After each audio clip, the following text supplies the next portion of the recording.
नाज़रीन, रफ़ा ऑपरेशन के बाद सूरत-ए-हाल पूरी तरह से बिगड़ गई है। एक इलाकाई जंग का आगाज़ हो गया है और फ़लस्तीन के इत्तेहादियों ने बहुत बड़े स्केल के ऊपर, बहुत बड़े पैमाने के ऊपर इसराइल पर हमले शुरू कर दिए हैं। लेबनान से नाज़रीन इस वक्त बहुत बड़े हमलों की रिपोर्ट सामने आ रही हैं। इसके अलावा इराक और शाम से मुसलसल इसराइल पर हमले हो रहे हैं और अब गज़ा के अंदर, रफ़ा के अंदर हमास ने इसराइल के ऊपर जो अटैक्स हैं वो शुरू कर दिए हैं और इसराइली फ़ौज की वहाँ पर मुसलसल हलाकतें हो रही हैं। इसके साथ साथ नाज़रीन जो इसराइली कैदी हैं हमास के पास, उनके भी मरने की इतलात आ रही है और उसके नतीजे में इसराइल के अंदर जो क्योस है, जो खलफशार है, जो इंतशार है, वो बहुत बड़े लेवल के ऊपर फैल चुका है। वहाँ पर हंगामे इस वक्त शुरू हो चुके हैं। ये जो उनके कैदी इस वक्त रफ़ा ऑपरेशन की सूरत में मरना शुरू हो गए हैं। तो ताज़ा तरीन तफसीलात क्या है, गज़ा में जो ह्यूमन सफरिंग्स हैं, जो निहत्ते फ़लस्तीनी हैं, उनके साथ क्या जुल्म हो रहा है, किस तरह की वो सूरत हाल इस वक्त बर्दाश्त कर रहे हैं, ये सारी तफसीलात आपके साथ शेयर करते हैं। जिन लोगों ने चैनल को सब्सक्राइब नहीं किया उनसे रिक्वेस्ट करेंगे कि चैनल को ज़रूर सब्सक्राइब कर लें ताकि हर आने वाली वीडियो आप तक पहुँच सके। नाज़रीन, सबसे पहले हम आगाज़ करते हैं लेबनान से।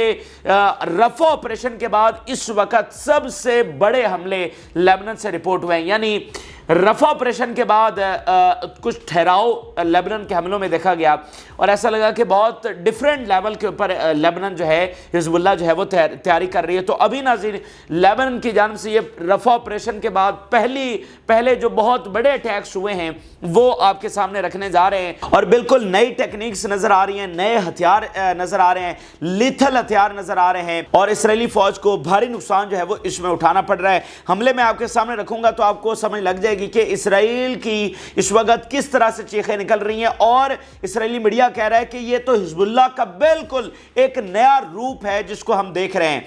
ये ज़रा तफसीलात हेडलाइंस की सूरत में जिसको इसराइली मीडिया और दीगर मीडिया रिपोर्ट कर रहा है वो आपके सामने रखने जा रहा हूँ। Hezbollah launches dual operations including launching missiles and marches towards border area in upper Galilee. ठीक है, वो कह रहे हैं कि डुअल ऑपरेशंस यानी मिसाइल और जिसमें ड्रोन्स, ये दोनों एक कंबाइन अटैक्स जो है इसके साथ हिज़्बुल्लाह ने शुरू कर दिए हैं। ये इसराइली मीडिया इस वक्त रिपोर्ट कर रहा है। इसके अलावा नाज़रीन बता रहे हैं Hezbollah does not attack statistically as all its attack depend on infrastructure and intelligence. Israeli media नाज़रीन ये बता रहा है कि हिज़्बुल्लाह ऐसे ही अंधाधुंध हमले नहीं करती है बल्कि वो इंटेलिजेंस की बुनियाद के ऊपर हमले करती है। उससे क्या होता है कि नुकसान बहुत ज़्यादा होता है। यानी आप गुस्से में आकर आप हमले शुरू कर देते हैं, देखे बगैर अंधाधुंध शुरू कर देते हैं, तो उसके नतीजे में जो दुश्मन का नुकसान है वो मुमकिन है कि कम हो। लेकिन हिज़्बुल्लाह की टेक्निक बिल्कुल डिफरेंट है, वो इंटेलिजेंस की बुनियाद के ऊपर ऑपरेशंस कर रही है। ये आप देखिए, explosions sounded in Jafnath and remote Naftali in the northern occupied Palestine। यानी इसराइल के नॉर्दर्न एरियाज में वहाँ पर धमाके सुने गए। अब ये मुख्तलिफ हेडलाइंस हैं जो आपको वहाँ की सूरत हाल समझने में मदद देंगी जो हिज़्बुल्लाह की जानिब से अभी ताज़ा तरीन हमले रफ़ा ऑपरेशन के बाद शुरू किए गए। इसराइली मीडिया हिज़्बुल्लाह स्टडीज अस, अब ये किस तरह से हिज़्बुल्लाह की टेक्निक्स वो बता रहे हैं। Monitor and sees the whereabouts of soldiers, monitor करती है और जो वेयर अबाउट्स है इसराइली फौजी कहाँ पर रहते हैं, कहाँ पर बैठे हैं, उनको पूरी तरह से देखती है। Concentrations and where the army forces roam, कहाँ पर वो उनका ठिकाना है और कहाँ पर वो घूमते फिरते हैं, पेट्रोलिंग करते हैं। And it targets in a very precise manner, उनको सारा मॉनिटर करके, ये जो पीछे बात कर रहा था कि इंटेलिजेंस के ऊपर ये हमले करती है, तो उनको वो देखती रहती है, मॉनिटर करती है, उनके हरकतों सकनात पे नज़र रखती है। एंड देन बहुत प्रिसाइजली जाकर, ठीक जैसे एयरफोर्स अटैक करते हैं तो बहुत प्रिसाइजली जाकर अटैक करती है। इसीलिए अब कैजुअलिटीज़ जो कई गुना बढ़ चुके हैं इसराइली फ़ौज के, अगर पहले 2 हलाक हो रहे थे तो अब 15-20 होना शुरू हो गए। उसकी वजह यह है कि इतने प्रिसाइजली और इतने ज़बरदस्त इंटेलिजेंस की बुनियाद के ऊपर जो है वो हमले हो रहे हैं, तो डायरेक्ट जाकर हिट करते हैं वो हमले, तो उससे नुकसान डबल हो गया इसराइल का। Israeli media, a short while ago Burkan missiles fell on the army positions in the Baranit in the north. ना कोई एयर डिफेंस है, ना कोई इसराइली आयरन शील्ड है, ना कोई अब इसराइल को बचाने वाला है। इतने महीनों की जंग में जो हिजबुल्लाह ने और एक्सिस ऑफ रेजिस्टेंस ने सबसे बड़ी कामयाबी हासिल की है वो ये है कि इनके एयर डिफेंस को, जिसको ये आयरन शील्ड का नाम देते हैं, उसको नाकाम कर दिया है। तो आप देखिए कि इसराइली मीडिया खुद रिपोर्ट कर रहा है कि बुरकान मिसाइल आकर उस जगह पर गिर रहे हैं जहां पर इसराइली फोर्स की पोजीशंस है। तो इसके नतीजे में फिर कितना नुकसान उनका वहां पर हो रहा होगा। और टोटल वहाँ पर सेंसरशिप है मीडिया के ऊपर, इसराइली मीडिया उसको बयान नहीं कर सकता जो सारा नुकसान वहाँ पर हो रहा है। फिर अल जज़ीरा जैसे चैनल्स को उन्होंने बंद कर दिया है ताकि यहाँ से जो उनका नुकसान है वो बाहर ना जाए। फिर आप देखिए Al Mayadeen, smoke columns were detected rising inside the occupied territories opposite the eastern sector. वहाँ पर धुएं और शोले जो हैं वो उड़ते हुए देखे जा सकते हैं। The military targets targeted by Hezbollah's air force with assault marches are a result of a purely intelligence operation। ये अल मैदीन रिपोर्ट कर रही है कि हिजबुल्लाह किस तरह के ऑपरेशन जारी रखे हुए हैं। फिर वो बता रहे हैं इस्लामिक रेजिस्टेंस अपने हमलों की तफसीलात खुद बता रही है। We targeted with guided missile gathering of enemy soldiers inside the remote Naftali barracks an a half after attacking it with marches. ठीक है, अब ये रिमोट नफ्ताली का पीछे भी जिक्र आया था, इसको इस्लामिक रेजिस्टेंस अपने अंदाज में बयान करिए। इसमें आप फर्क जरा देखिए, 50 मिसाइल फायर करना और 2 मिसाइल फायर करना। अब ये 2 मिसाइल इतना इंपैक्ट क्रिएट कर रहे हैं कि अगर वो 2 मिसाइल भी फायर कर रहे हैं तो वो इतना प्रिसाइजली हैं और इतना मॉनिटर करके हैं कि वो डायरेक्ट फौज को जाकर हिट कर रहे हैं। तो जितना 50 से अगर नुकसान नहीं हो रहा था तो 2 से उनके 25 बंदे मर रहे हैं। इस तरह यानी एक ड्रोन से वो इनके 20-20, 30-30 बंदे मार रहे हैं। इतना उन्होंने अपनी टेक्निक्स को चेंज किया। यानी बड़े स्केल के ऊपर भी वो हमले कर रहे हैं, 50-50, 60-60, 70-70 मिसाइल भी फायर कर रहे हैं, लेकिन जो है वो इस तरह के प्रिसाइज अटैक से वो डबल नुकसान इसराइल को पहुंचा रहे हैं। फिर आप देखिएगा, the Islamic resistance announces at the same time that other aircraft targeted one of the Iron Dome platforms located south of the remote Naftali causing direct hit that led to its damage। जो Iron Dome का platform है उसको बरह रास्त जो है वो निशाना बनाया गया है। आयरन डोम का मकसद इसराइल को प्रोटेक्ट करना है, लेकिन वो इतना फेल हुआ कि वो अपने आप को नहीं बचा पा रहा। फिर Al Mayadeen, Hezbollah's air force targeted Israeli military concentrations and invisible background. फिर Islamic resistance, an air attack with assault drones targeted the occupation officers and soldiers while they were in the courtyard of the Yiftah barracks, hitting them accurately and leaving them dead and wounded। एक barracks के अंदर उनको monitor किया गया कि वो वहां पर फिर रहे थे और उनको ड्रोन्स के साथ निशाना बना के हलाक कर दिया गया। इसके अलावा आप देखिए, complex attack by Hezbollah with missiles and drones, ये इसराइली मीडिया जो है वो रिपोर्ट कर रहा है। तो इस तरह के लिथल और नई टेक्निक के प्रिसाइज हमले जो हैं वो इस वक्त हिजबुल्लाह की जानिब से रिपोर्ट हो रहे हैं, और जिसका हम आपको पिछले कुछ घंटों से रिपोर्ट कर रहे हैं कि एक कंबाइन कोऑर्डिनेटेड और unprecedented attack axis of resistance की जानिब से आप देखेंगे वो उसकी तैयारी हो रही है। वो ऐसा हमला होगा जो इससे पहले आपने नहीं देखा होगा। तो उसमें यमन भी होगा, उसमें इराक, शाम और हिजबुल्लाह और बाकी जो तंजीमें हैं ये सारी मिलकर इसराइल के ऊपर जो है वो हमलावर होने वाली हैं। ये अगले आने वाले घंटों में या मैक्सिमम 24 आवर में आप ये देखेंगे, क्योंकि एक्सिस ऑफ रेजिस्टेंस में ईरान की क़यादत में बहुत सारी चीज़ें हैं जो अंडर डिस्कशन है। क्योंकि आप देखें ना कि ये एक ऑल आउट वॉर है, तो ऑल आउट वॉर को आपने डिफरेंट अंदाज के अंदर लड़ना है। अच्छा, अब यहाँ पर नाज़रीन गज़ा के हवाले से खबरें सामने आई। गज़ा में और ख़ास तौर पर रफ़ा में हमास की जानिब से हमले शुरू हो गए हैं। इसराइली फौज जो मुख्तलिफ एक्सेस से रफ़ा के अंदर दाखिल होने की कोशिश कर रही है, उसके ऊपर मज़ामती तहरीक जो है वो हमलावर हो रही है और इसराइली फौज को वहाँ पर भारी नुकसान उठाना पड़ रहा है। यानी ये आप देखिए बिल्कुल डिफरेंट सिनेरियो हो चुका है कि रफ़ा के अंदर हमास ने इसराइली फौज के ऊपर हमले शुरू कर दिए हैं। इससे पहले गज़ा में हो रहे थे, तो गज़ा में हो रहे हैं साथ साथ, लेकिन अब हम रफ़ा के अंदर ये लड़ाई आमने सामने शुरू हो गई है। बहुत ही ख़तरनाक मरहला, बहुत ही ख़तरनाक सूरत हाल, क्योंकि रफ़ा में मतलब सारे फ़लस्तीनी तो वहाँ पर बैठे हुए हैं, तो वहाँ पर लड़ाई का छिड़ जाना यानी कि ये बहुत ही ख़तरनाक चीज़ है। कुछ हमलों की तफसीलात जो मज़ामती तहरीक ने गज़ा और रफ़ा में की हैं वो आपके सामने रखने जा रहे हैं।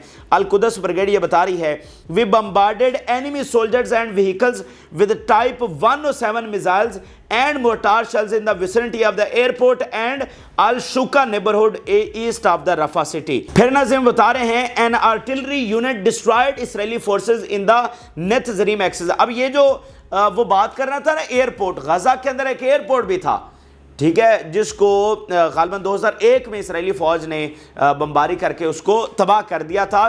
یہ جب اوسلو اکارڈ ہوا تھا تو اس کے نتیجے میں غزہ میں ایئرپورٹ جو ہے وہ اوپن ہوا تھا، جس میں نیلسن منڈیلا نے بھی وزٹ کیا اور بھی بہت ساری پرسنالٹیز وہاں پر آئیں. تو یہ بالکل مصر کے بارڈر کے ساتھ ہے، یعنی یہ رفح کے اندر ایئرپورٹ ہے، تو وہاں پر اسرائیلی فوج پہنچی ہوئی ہے، مطلب یہ بارڈر کے ساتھ ہے. تو وہاں پر جو ہے ایک بڑی لڑائی جاری ہے، مزاحمتی تحریک ان کے اوپر وہاں پر اٹیک کر رہی ہے. اور اس کے علاوہ دوسرا حملہ انہوں نے سینٹر سے بتایا، یعنی سینٹرل غزہ کا ایریا. پھر بتا رہے ہیں we clash with soldiers barricaded inside a building near the tank east of the city south of the Gaza strip. یعنی اب دیکھیں نا کہ اسرائیلی فوج نے بلڈنگز کے اندر جا کر پوزیشنز لینا شروع کر دی ہیں، جس کو مزاحمتی تحریک نشانہ بنا رہی ہے، ان کو مانیٹر کر رہی ہے کہ یہ کس کس بلڈنگ کے اندر گھس رہے ہیں. پھر اس پوری کی پوری بلڈنگ کو اڑایا جا رہا ہے اور وہیں پر اسرائیلی فوج کی قبریں بننا شروع ہو گئی ہیں. اب دیکھیں نا کہ مزاحمتی تحریک تیار بیٹھی ہوئی ہے، جو انہوں نے کہا کہ یہ اسرائیل کے لیے کوئی پکنک پوائنٹ نہیں ہونے والا، تو حماس تیار بیٹھی ہوئی ہے، وہ وہاں سے بلڈنگز میں جا رہے ہیں یا پوزیشنز لے رہے ہیں یا پینیٹریٹ کر رہے ہیں. تو حماس پوری طرح سے ان کے اوپر جو ہے وہ حملہ آور ہو رہی ہے، حماس نے پوری طرح سے پوزیشن سنبھالی ہوئی ہیں. پھر ناظرین جو سب سے بڑا حملہ اس وقت کیا گیا ہے مزاحمتی تحریک کی جانب سے، وہ اسرائیلی سیٹلمنٹس کے اوپر، اسرائیلی شہروں کے اوپر بمباری کی گئی ہے. یعنی جو سراؤنڈنگ سیٹلمنٹس ہیں غزہ کے، ان کے اوپر جو ہے وہ بمباری کی گئی ہے ود میزائلز. یہ مزاحمتی تحریک کی جانب سے بتایا گیا ہے. یہ ان کی طاقت کا، ان کے جذبے کا یہ بھرپور اظہار ہے کہ جب اسرائیلی فوج نے دوبارہ سے غزہ میں حملے شروع کر دیا اور پہلی بار رفح کے اندر داخل ہو گئی ہے، تو حماس نے اسرائیلی شہروں کو ایک بار پھر نشانہ بنا دیا ہے اور ثابت کیا ہے کہ وہ لڑیں گے اور لڑنے کی صلاحیت بھی وہ رکھتے ہیں. اب ناظرین یہاں پر جو ایک اور دوسری سب سے بڑی خبر سامنے آئی ہے کہ اسرائیلی جو قیدی ہیں مزاحمتی تحریک کے پاس، ان کی مزید ہلاکت ہوئی ہے. 2 اور قیدیوں کی ہلاکت ہوئی ہے اور مزاحمتی تحریک کی جانب سے اس کا اناؤنسمنٹ کیا گیا ہے. اور یہ اس لیے ہے کہ اس وقت شدید ترین مظاہرے ہو رہے ہیں تل اویو کے اندر، اسرائیل کے اندر، اور اب وہ خطرناک صورتحال اختیار اسرائیل کے لیے کر گئے ہیں. یعنی وہ پورے ہنگاموں کی صورتحال وہاں پر ہو گئی ہے، کیونکہ حماس نے میسج بھی جاری کیا ہے اور اسرائیلیوں کو یہ مخاطب کرتے ہوئے کہا ہے کہ تمہارے اس آپریشن کی وجہ سے، نیتن یاہو کی اس آپریشن کی وجہ سے تمہارے جو ہیں وہ مر رہے ہیں. Al Qassam brigade in a post on Telegram, your army destroying hospitals and putting them out of service are the reason for the suffering and deaths of your prisoners and this is what your people are suffering from. ٹھیک ہے، یہ Hamas نے یہ خاص پیغام جاری کیا ہے اسرائیل کے عوام کو، اور یہ ایک سائیکلوجیکل وار بھی ہے کہ ایک میڈیا وار بھی ہے. تو اس سائیکلوجیکل اور میڈیا وار کو زبردست طریقے سے مزاحمتی تحریک لڑ رہی ہے. اور اس میں آپ دیکھیں کہ اس کے بعد فیملیز کی کیا سٹیٹمنٹ سامنے آئی ہے. فیملیز سے bloody government is sacrificing the kidnapped and we cannot allow this and bury this deal. ادھر سے انہوں نے، حماس نے سٹیٹمنٹ جاری کی کہ تمہارے آپریشن کی وجہ سے، نیتن یاہو کی وجہ سے یہ سارا کچھ ہو رہا ہے کہ تمہارے پریزنرز جو ہیں وہ مر رہے ہیں. تو فیملیز جنہوں نے 2 دن پہلے یہ بیان دیا تھا کہ اگر یہ ڈیل نہ ہوئی تو we will set Israel on fire، ہم جلا دیں گے اسرائیل کو، تو اب وہ کہہ رہے ہیں کہ بلڈی گورنمنٹ وہ استعمال کر رہے ہیں اور وہ کہہ رہے ہیں اس کو ہم کسی طور پر اس ڈیل کو ختم نہیں ہونے دیں گے. یعنی عملاً تو یہ مذاکرات ختم ہو چکے ہیں، لیکن پھر بھی کائرو میں مذاکرات ہو رہے ہیں اور ایک وہاں پر ابھی بھی ایک ٹائم ویسٹ وہاں پر ہو رہا ہے. اسی کا یہ ریفرنس دے رہے ہیں کہ مطلب ابھی وہاں پر چیزیں چل تو رہی ہیں نا، تو ہم اس کو کسی طور پر اینڈ نہیں ہونے دیں گے اور ہر صورت میں اس ڈیل کو، یعنی جنگ بندی کے معاہدے کو مکمل کروائیں گے. تو دیکھیں کئی محاذ ہیں، کئی محاذ کے اوپر لڑنا ہے. تو یہ جو اندر کا محاذ ہے یہ بہت امپورٹنٹ ہے. اسرائیل جب اندر سے اس طرح پریشرائز ہوگا تو پھر اسرائیل کے لیے بہت سارے مسائل ہیں. تو اب یہ اندر کا لاوا جو اتنے دنوں سے پک رہا ہے، نیتن یاہو کے ریزیڈنس کے اوپر حملہ ہو گیا، بین گور کے اوپر اٹیک ہو گیا، مطلب اتنے بڑے بڑے مظاہرے ہو گئے، تو اب وہ فائنل سٹیج کے اندر آ چکا ہے. تو آپ دیکھیں گے کہ اسرائیل کے اندر یہ کتنے بڑے ہنگامے ہو گئے، اور باقی آپ دیکھیں پوری دنیا میں کس طرح سے مظاہرے تیز ہو چکے ہیں امریکہ اور یورپ کے اندر. اچھا، اگر یہاں پر ناظرین امریکہ کے حوالے سے بات کریں تو اکلوتی جو فلسطینی نیاد امریکی لا میکر یعنی کانگریس کی ممبر ہیں راشدہ طالب، انہوں نے آئی سی سی سے مطالبہ کیا کہ فل فور اس کے اریسٹ وارنٹ جو ہیں وہ جاری کیے جائیں. راشدہ طالب کہہ رہی ہیں ہولڈ ہم accountable for genocide, Talib urges ICC arrest warrant for Netanyahu. तो दुनिया के ये बहुत सारे इदारे, बहुत सारे लोग, बहुत सारे इन्फ्लुएंशियल लोग वो इस वक्त ICC के साथ खड़े और उसको कह रहे हैं कि फिल फॉर इसके जो अरेस्ट वारंट्स है वो जारी किए जाएं। फिर नाज़रीन, डेमोक्रेटिक मेंबर वो क्या बात कर रहे हैं, Netanyahu gave up the hostages and apparently prefers to prolong the war. ये आप देखें ना कि वहां पर सबको ये समझ आ रही कि ये अपने पर्सनल इंटरेस्ट के लिए वॉर को आगे लेकर चल रहा है और इसका कोई ताल्लुक नहीं है हॉस्टेजेस के साथ। देखें, मुझे और आपको तो ये पहले दिन से बात पता है, लेकिन मैं आपको हमेशा कहता हूं कि वहां के बयानिए बिल्कुल डिफरेंट है, इसलिए वहां की वॉर बिल्कुल डिफरेंट है जो मगरिब में इस वक्त लड़ी जा रही है और असल बयानी की जंग वहीं पर ही लड़ी जा रही है। यहां पर तो मुस्लिम कंट्रीज में ना मुजाहरे हो रहे हैं, ना मीडिया उस तरह से एक्टिव है, ना कोई बयानिए का यहाँ पे मसला है। असल तो बयानिए की जंग और सारे मामलात मगरिब के अंदर लड़े जा रहे हैं, तो वहाँ पर तो इन्हीं की बात सुनी जाती है और ये कहते हैं कि जी हम हॉस्टेजेस के लिए जा रहे हैं। लेकिन अब वहाँ के अवाम को, वहाँ के ऑफिशल्स को ये पता चल रहा है कि ये सब झूठ है, जो कि इनका ये एक्सपोज होना वो बहुत ज़रूरी है। इसके अलावा नाज़रीन, ईरान की जानिब से एक बड़ी अहम स्टेटमेंट सामने आई है और ईरान ने कहा है कि we will support any outcome reached by the resistance movements in Gaza. बहुत अहम स्टेटमेंट है। वो कह रहे हैं कि जो भी नतीजा निकलता है, यानी ये ऑल आउट वॉर होती है, जिस तरफ ये मामला जाता है हम रेजिस्टेंस के साथ हैं, ऑल आउट वॉर होती है तो हम पूरी तरह से रेजिस्टेंस के साथ खड़े हैं, जो कि इस वक्त ऑल आउट वॉर की तरफ हम जा चुके हैं। तो ईरान ने पूरी इसमें हिमायत का ऐलान किया। किसी और दूसरे मुल्क ने अभी तक इस तरह की हिमायत का ऐलान नहीं किया, ठीक है। तो वो कह रहे हैं जो भी यहाँ से मामला निकलता है, जिस भी तरफ हम जाते हैं, हम पूरी तरह से सपोर्ट करेंगे, यानी असलहा, फाइनेंस, हर तरह की जो सपोर्ट है वो दी जाएगी। थोड़ा सा अगर हम रफ़ा की बात करें कि इस वक्त वहाँ पर फ़लस्तीनी जो निहत्थे लोग हैं, 6 लाख बच्चे हैं, उनके साथ क्या बीत रही है, वहाँ पर किस तरह का जुल्म इसराइल ढा रहा है, किस तरह की बमबारी वहाँ पर की जा रही है, ताज़ा तरीन सूरत हाल ज़रूरी है कि आप तक पहुँचाया जाए। ये ज़रा कुछ हेडलाइंस देखिए। Israel's expanded military operation in Rafah must end now, ये WHO का स्टेटमेंट सामने आया है। International agencies must leave Rafah areas with active military operation. Israeli government ने जो तमाम वहाँ पर तंजीमें हैं उनको कहा है कि यहाँ से फौरी निकल जाएं, हमारा यहाँ पर ऑपरेशन शुरू हो चुका है। और जो बाहर से आना चाह रहे हैं, जैसे यूनाइटेड नेशन के नुमाइंदे हैं, उनको भी वहाँ पर एंटर नहीं होने दिया गया। फिर आप देखिए, Amnesty International says Rafah assault to further compound unspeakable sufferings of the Palestinians. Unspeakable sufferings, देखे ना जो इस वक्त वहाँ से फुटेजेस आ रही हैं, जो तस्वीर आ रही हैं, जिस तरह बच्चे मलबे तले दबे हुए, ये जो ताज़ा तरीन बमबारी हुई है, वहाँ से बड़ी मतलब रूह काम जाती है, रोंगटे खड़े हो जाते हैं। जिस तरह की तस्वीर और वीडियोस वहाँ से आ रही हैं, मलबे तले लोग दबे हुए, ख़ासकर बच्चे। जहाँ जहाँ पर बमबारी नाज़रीन इस वक्त हो रही है, हर बमबारी के अंदर बच्चा शहीद हो रहा है, हर बमबारी के अंदर। उसकी वजह ये कि मैक्सिमम आबादी तो है ही बच्चों की, यानी जो आबादी वहां पर है उसमें 60% बच्चे हैं, तो हर जगह पर जहां भी बम गिर रहा है बच्चे वहां पर शहीद हो रहे हैं। तो बड़ी दिल दहला देने वाले जो तस्वीर और मनाज़िर वहां से आ रहे हैं। The occupation turned the Gaza strip into a disaster area bye destroying the health system. ये गजा की हेल्थ मिनिस्ट्री बात कर रही है। फिर वो कह रहे हैं, we hold the American administration the occupation and the international community responsible for the aggression. हम अमेरिका को जिम्मेदार ठहराते हैं जो ये सारा हो रहा है, क्योंकि उसी की ग्रीन लाइट के साथ, क्योंकि अगर अमेरिका चाहे तो इस जारहियत को रोक सकता है। अभी भी उनका असलहा इस्तेमाल हो रहा है, अभी भी डिप्लोमेटिक और पॉलिटिकल कवर उनका है, अभी भी उसको डिफेंड वो कर रहे हैं। If the Rafah gate is closed for a long period, it will be difficult to avoid famine in Gaza. ये यूनिसेफ बात कर रहा है, यानी ऑलरेडी वहाँ पर कहत से लोग शहीद भी हुए हैं। तो अगर ये गेट बंद हो जाता है, अगर ज़्यादा लंबा 5, 7, 8 दिन, तो फिर वहाँ पर बहुत मामलात मज़ीद ख़राब हो जाएंगे। और यही इसराइल का प्लान है कि भूख से वहाँ पर लोगों को शहीद करना। The United nation officers for the coordination of humanitarian affairs says the amount of fuel supplies in the Gaza strip is sufficient for only 1 day.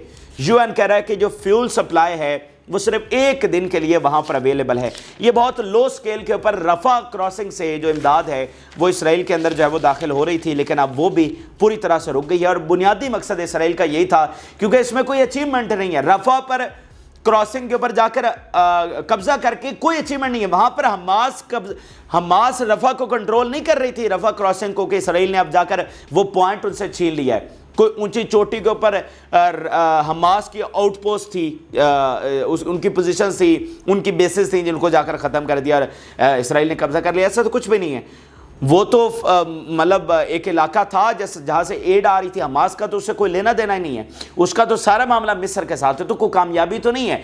बुनियादी मकसद ये है कि जनाब एड जो अंदर आ रही है उसको हर तरीके से रोका जाए। ये नाज़रीन इस वक्त की अहम तरीन और ताज़ा तरीन हक़ाइक़ हैं और सूरत हाल पल पल में बदल रही है। मैं आपको बता चुका हूँ कि अब आप देखें 7 अक्टूबर के बाद दुनिया कैसे बदली। अब एक एक दिन में दुनिया में इतनी बड़ी बड़ी तब्दीलियाँ आएंगी।